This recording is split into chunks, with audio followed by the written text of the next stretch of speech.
Le 11 mars 2026, à Djibouti, le président Ismaïl Omar Guelleh a reçu un entretien tripartite le premier ministre éthiopien Abiy Ahmed et le président somalien Hassan Sheikh Mohamud.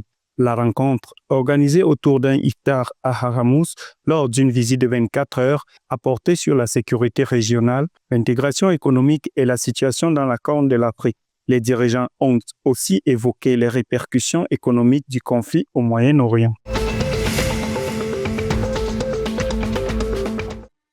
L'ambassadeur soudanais Al-Raya Haïdob a rencontré le 15 mars 2026 à Tokyo le professeur Haruhiko Ando, directeur exécutif du Centre japonais de coopération pour le pétrole et l'énergie durable, accompagné de ses conseillers. La réunion a porté sur la coopération énergétique et les formations du centre, qui a formé plus de 28 000 experts depuis 1981, dont 109 Soudanais depuis 2009, avec l'objectif de renforcer l'expertise nationale et préparer un mémorandum d'entente. Le 13 mars 2026, le gouvernement tanzanien a annoncé l'allocation de 216 milliards de shillings pour la deuxième phase du projet de centrale solaire de Shinyanga, après que la première phase, générant 50 MW, ait atteint 95,5% d'achèvement et été raccordée au réseau national.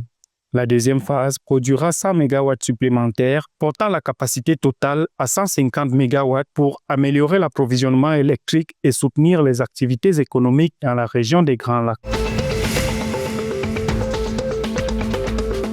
Le premier ministre éthiopien Abiy Ahmed a inauguré à Bole le 9 février 2026 à Addis Abeba le premier commissariat intelligent dans le cadre du plan Éthiopie numérique 2030. Ce prototype permet aux citoyens de déposer des plaintes via écran tactile avec assistance en visioconférence. Malgré ses 130 services publics désormais numériques, le pays reste confronté à une fracture numérique, 79% des Éthiopiens n'ayant pas accès à Internet, limitant l'usage du dispositif.